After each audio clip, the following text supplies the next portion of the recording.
Sabemos que una de las cosas más importantes de los aminoácidos es el nitrógeno. Entonces, para poder hacer una biosíntesis de aminoácidos necesitamos el nitrógeno. Entonces, el nitrógeno necesita ser reducido, ¿ya? Y para eso necesita de unos microorganismos que sean fijadores de nitrógeno, ¿no? Puede ser reducido de tal manera se llega a formar glutamato o glutamina,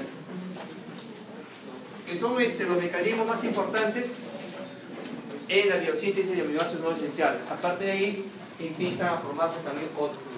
Pero lo importante es cómo se puede biosintetizar estos aminoácidos en el medio ambiente, en la atmósfera. Hay condiciones, ¿no? Sabemos ya que hay microorganismos, pero ¿dónde se van a fijar? En los alimentos. Hay muchos alimentos que pueden facilitar, ¿no? Por ejemplo, las leguminosas, que van a facilitar en sus nódulos para que estas bacterias puedan fijar el nitrógeno, de tal manera se comporten de forma simbiótica, o sea, para beneficio de ellas y también para la planta. Por ejemplo, tenemos al frijol, uno de ellos. Por ejemplo, también está la soya. La alfalfa también, otra hortaliza que es muy importante, que también puede ser como fijadora de nitrógeno.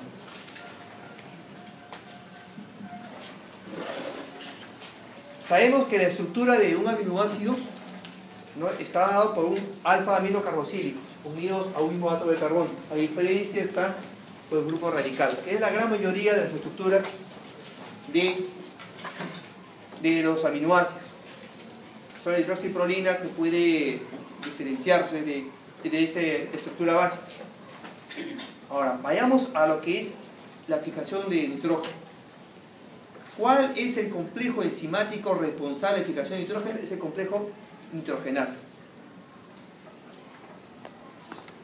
La nitrogenasa tiene dos componentes, la reductasa y la nitrogenasa. Son dos componentes enzimáticos. Los dos son proteicos, Una de ellas está compuesta con fierro de proteína, hierro de proteína y nitrogenasa también, pero además tiene molibdeno. Los dos tienen serina también. Entonces, ¿qué diferencia además entre los dos? La reductasa tiene gran poder reductor, gran poder de captar los electrones. ¿De quién? De la ferredoxina. La ferredoxina, que es otra parte importante de esta fijación de nitrógeno, que va a facilitar aumentar el potencial de voltaje de diferenciación para que pueda ser el captador de la reductasa de estos electrones, y la nitrogenasa va a transportar la nitrogenasa estos electrones para que sean utilizados ¿por quién? Por el nitrógeno, para que sea reducido. O sea, la reductasa va a otorgar los electrones, que los obtiene ¿de quién? De la ferredoxina. La ferredoxina los transporta, le entrega a la reductasa. La reductasa va a otorgar eso ¿a quién? A la nitrogenasa. La nitrogenasa lo va a utilizar ¿para quién? Para la reducción del nitrógeno y para que esto pueda entrar a las vías de la formación de aminoácidos no esenciales.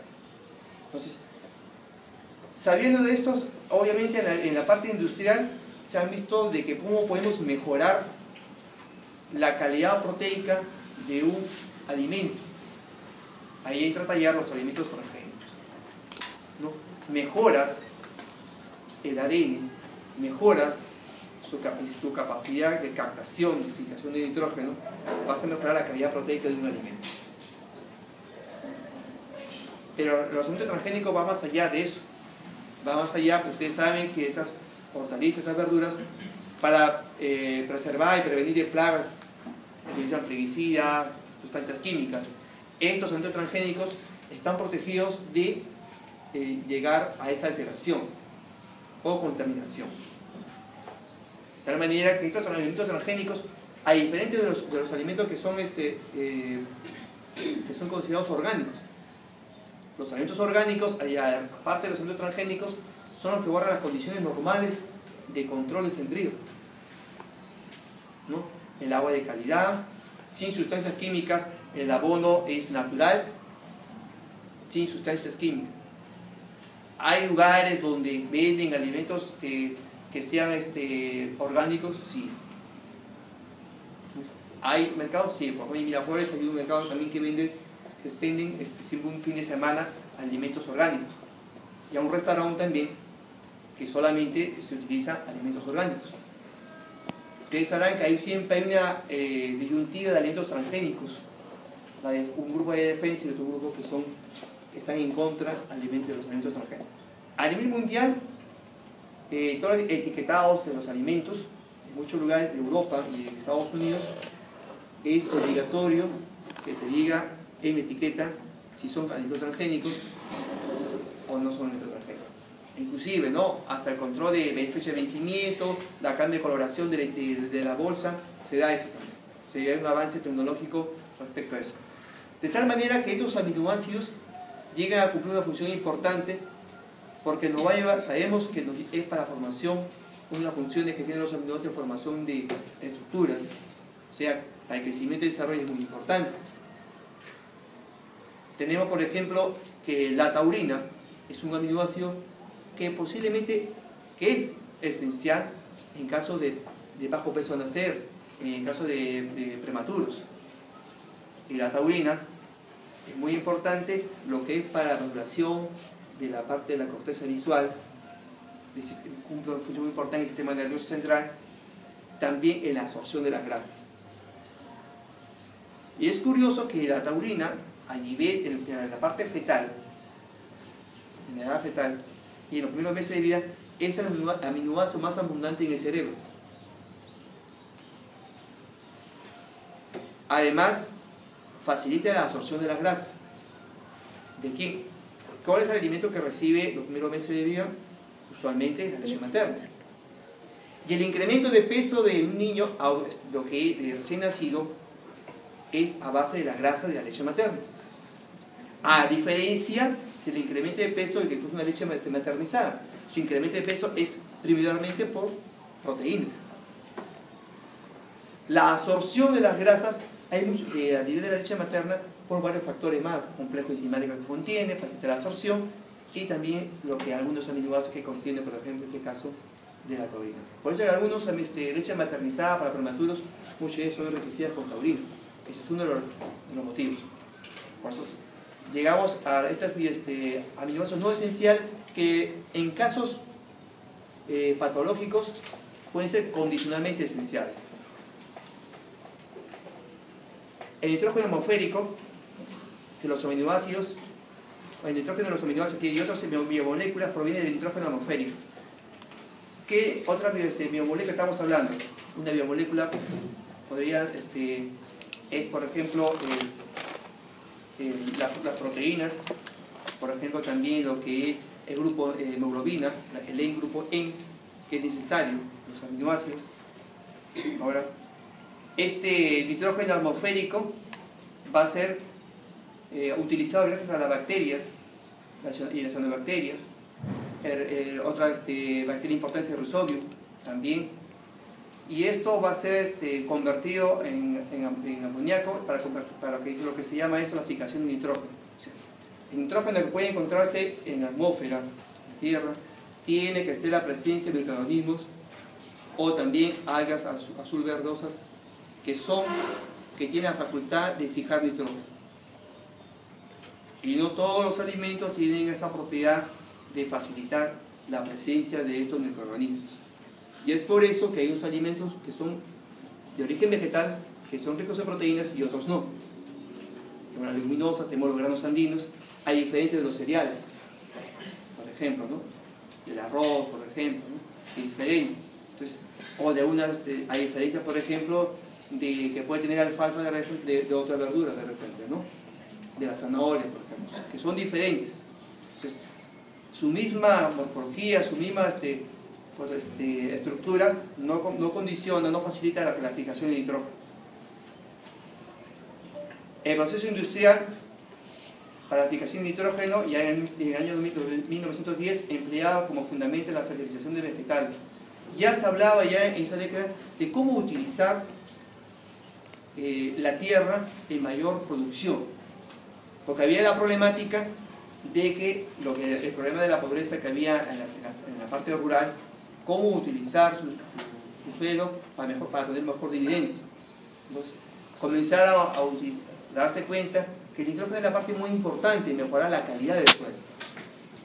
Obviamente que los climas cumplen una función importante, sí, pero los diferentes tipos de suelos son diferentes. Por ejemplo, ¿cómo puede ser tan diferente el clima? ¿Cómo puede facilitar o puede condicionar la fertilización?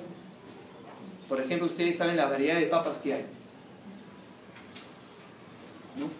Y por ejemplo, la papa amarilla, que hay variedades de papa amarilla, hace como 10 años Alemania se llevó la papa amarilla para producirla, digamos, y no pudo tener un igual acá.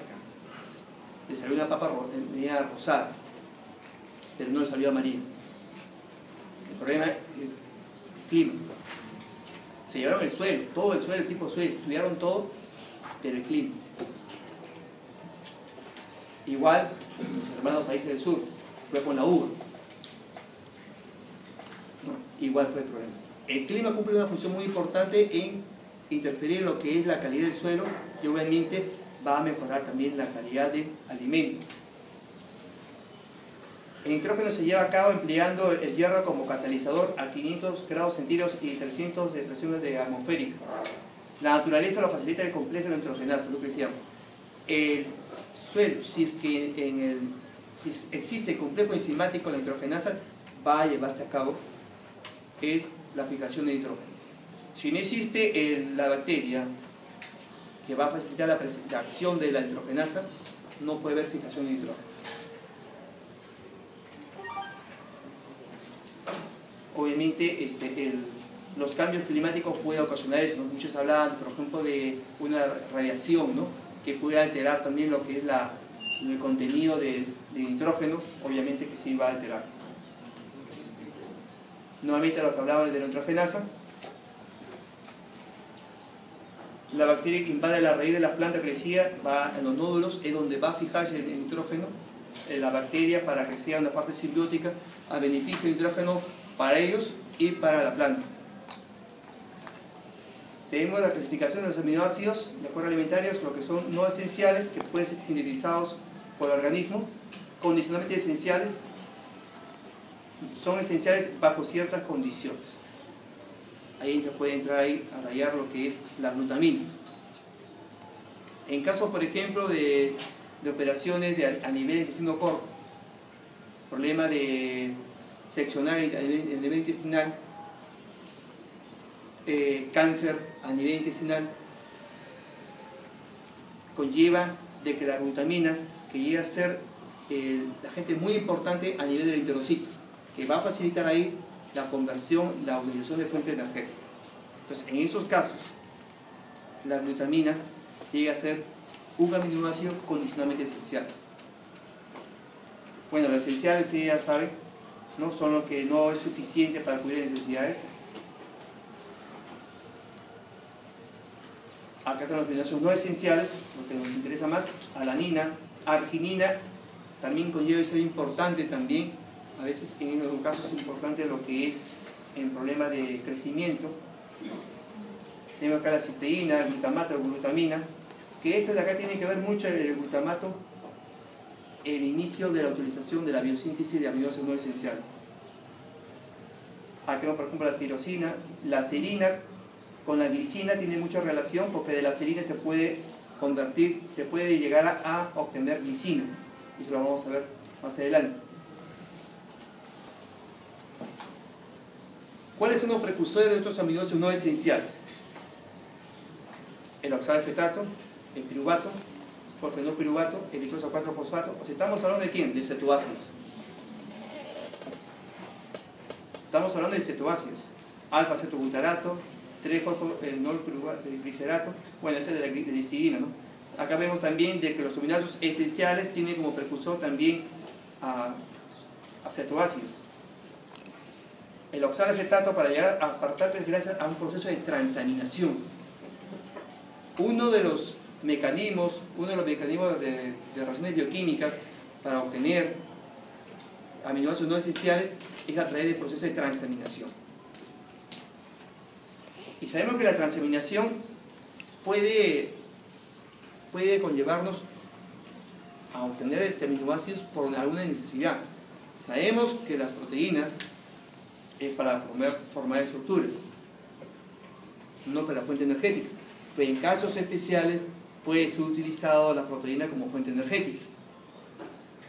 Entonces, ¿en qué caso puede ser utilizado como fuente energética?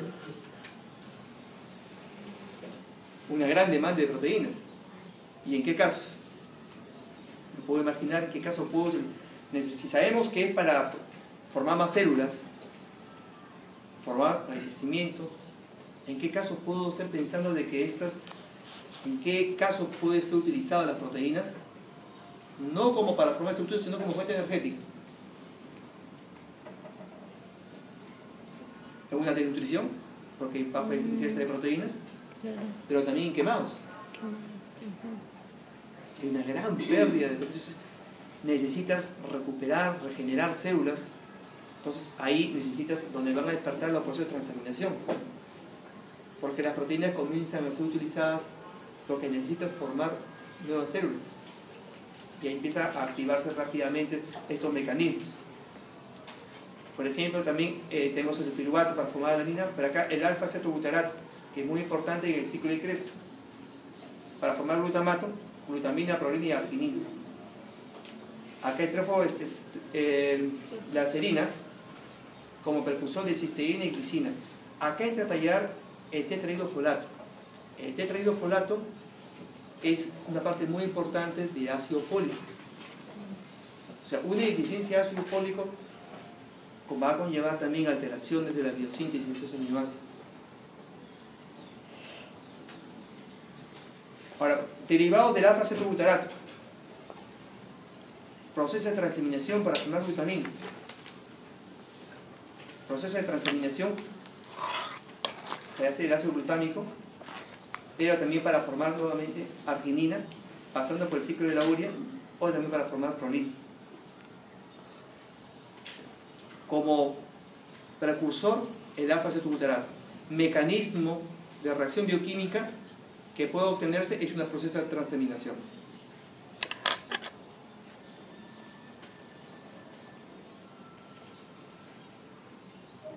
Cuando se incorpora el grupo amonio, participa el glutamato y hidroxigenasa para formar recién glutamato.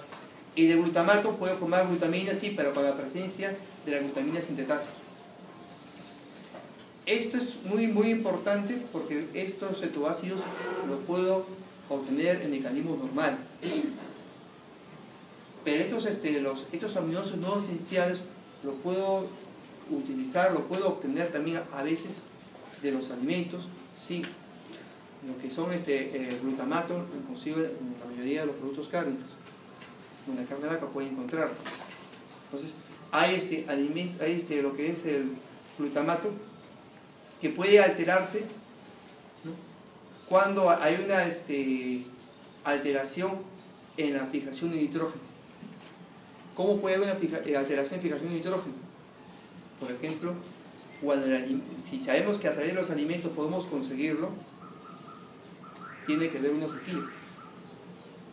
O sea, no hay producción de alimentos, entonces no hay participación de las bacterias, no hay fijación de nitrógeno, entonces a través no puedo sintetizar, no puedo obtener, el alimento no puede tener estos aminoácidos no esenciales. Va a llegar que el organismo, o sea, ¿de qué manera estos aminoácidos no esenciales pueden llegar a ser esencial? Alguno de ellos, como le dije, ¿no?, la arginina, la glutamina, puede llegar a ser no esencial. Yo tengo que llevarlo a una etapa donde su mecanismo de obtención yo bloquearlo.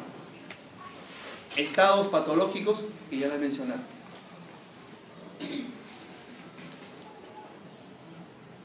Otra vía de obtención derivada del trefosfoglicerato, por ejemplo, el trefosfoglicerato es oxidado a trefosfohidroxipiruvato. Este trefosfohidroxipiruvato, por el proceso de una transaminación, va a formar trefosfoserina. O sea, el trefosfoglicerato es oxidado a trefosfohidroxipiruvato. Y acá los dos reaccionan por proceso de transaminación, van a formar el alfa-acetoglutarato y 3-fosfoserina. Este 3-fosfoserina va a sufrir una hidrólisis y va a formar serina. Y de esta serina puede formar cisteína y puede formar glicina. Con la serina, cuando reacciona con la homocisteína, va a formar cisteína. Pero esta serina, con el tetrahidrofolato, es un transportador de unidades de carbono. El tetrahidrofolato es un transportador de unidades de carbono. Esto es importante porque va a permitir la formación de glicina, pero también del N5N10 metilén tetrahidrofolato. N5N10 metilén tetrahidrofolato más glicina. O sea, cuando reacciona la serina con el tetrahidrofolato, va a formar atrás.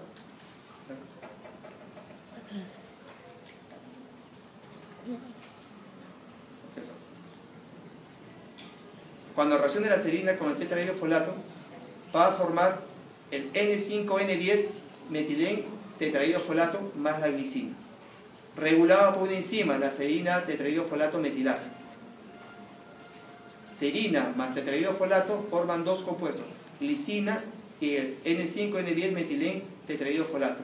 Este de acá, con el CO2 más NH4, van a formar también glicina, gracias a la glicina sintetasa. Serina con tetrahidrofolato van a reaccionar mediados por la enzima serina tetrahidrofolato metilasa, van a formar glicina y N5N10 metilén tetrahidrofolato.